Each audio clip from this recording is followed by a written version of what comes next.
अगर इस दुनिया में कोई दुआ सीधे अल्लाह तक पहुंचती है तो वो माँ की दुआ होती है।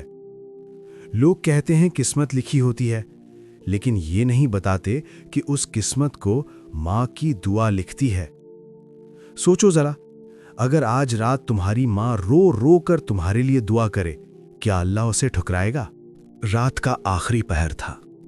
आसमान पर तारे धीमी रोशनी बिखेर रहे थे। गली में सन्नाटा था और हवाओं में एक अजीब सी उदासी खुली हुई थी। एक छोटे से मिट्टी के घर में कोने में रखी जायदाद पर एक मां बैठी थी। उसका जिस्म थका हुआ था, लेकिन दिल जाग रहा था। आंखों के नीचे काले घेरों में सालों की फिक्र छुपी हुई थी। हाथ कांप रहे थे, होंठ हिल रहे थे और आंखों से आंसू लगातार गिर रहे थे। वो नमाज में थी।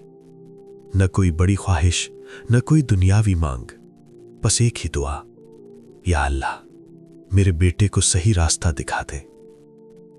ये मां कोई बहुत पढ़ी लिखी औरत नहीं थी।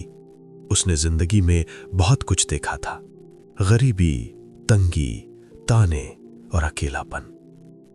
उसका शौहर बरसों पहले इस दुनिया से जा चुका था। उसके बाद वही मां भी थी और बाप भी। दिन में लोगों के घरों में काम, रात को सिलाई और बीच बीच में बेटे की फिक्र। वो जानती थी दुनिया बेरहम है और बेटा नासमझ। वो हर रोज बेटे को समझाती थी, लेकिन बेटा हर बार मुस्कुरा कर कह देता, अम्मी आप फिक्र मत किया करो, सब ठीक है। मां चुप हो जाती, क्योंकि मां जानती है बातों से नहीं, दुआओं से किस्मत बदली जाती है। बेटा जवान हो चुका था। शहर की चमक दमक, दोस्तों की गलत संगत और आजादी के नाम पर बेपरवाही, सब ने मिलकर उसे रास्ते से भटका दिया था। ना नमाज की पाबंदी, ना हलाल हराम की परवाह, न मां की आंखों की नमी की कद्र।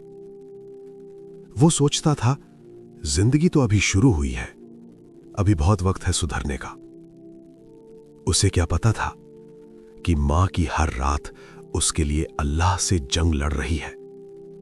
जब बेटा देर रात घर लौटता, मां सोने का नाटक करती, लेकिन जैसे ही दरवाजा बंद होता, वो उठकर वुजू करती और 2 रकात नमाज पढ़कर फिर वही दुआ, या अल्लाह मेरा बेटा तेरा अमानत है, मैंने तो कोशिश की, अब तू संभाल ले।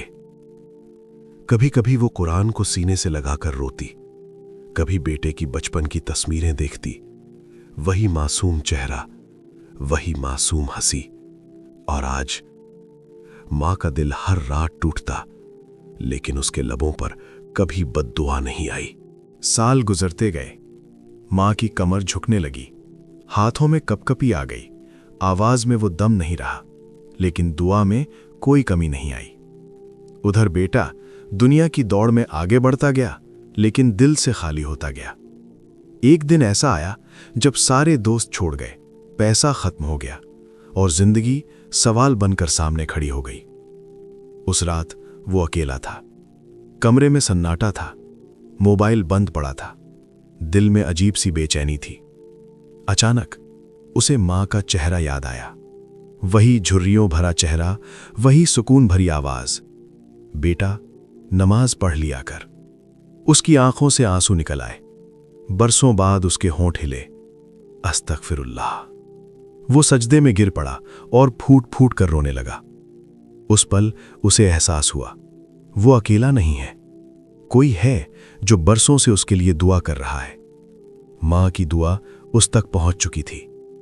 उसने उसी रात अल्लाह से वादा किया, या अल्लाह अगर तूने मुझे एक मौका और दिया तो मैं अपनी मां की आंखों में आंसू नहीं आने दूंगा। अगले दिन वो मां के पास गया। मां ने जब बेटे को नमाज पढ़ते देखा तो उसकी आंखें भर आईं। उसने कुछ नहीं कहा, बस सिर पर हाथ रखा और मां का वो हाथ बेटे के लिए पूरी दुनिया से भारी था। धीरे धीरे बेटे की जिंदगी बदलने लगी। आदतें बदलीं, दोस्त बदले, रास्ता बदला।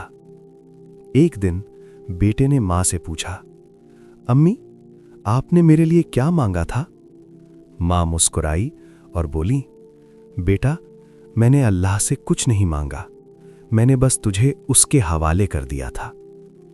आज भी जब कोई बेटा भटकता है तो कहीं ना कहीं कोई माँ रात के अंधेरे में उसके लिए दुआ कर रही होती है। इसलिए अगर तुम्हारी माँ जिंदा है तो उसकी कद्र करो, उसकी दुआ को हल्का मत समझो, क्योंकि माँ की दुआ से ही तकदीर बदलती है। अगर तुम्हारी माँ जिंदा है तो समझ लो अल्लाह की रहमत अभी तुम्हारे साथ है। वक्त निकल जाता है, माँ नहीं मिलती। इससे पहले कि सिर्फ पछतावा बचे, आज ही माँ की कद्र कर लो। माँ के आंसुओं से बचो और माँ की दुआओं के हकदार बनो, क्योंकि वही दुआ तुम्हारी जिंदगी बदल सकती है। तो दोस्तों, आज हम सब अपनी माँ के लिए अल्लाह से उनकी सलामती की दुआ करते हैं। आमीन। और हाँ, वीडियो पसंद आए तो लाइक करें, शेयर करें और चैनल को सब्सक्राइब करें। और माँ के लिए आमीन लिखना मत भूलिए।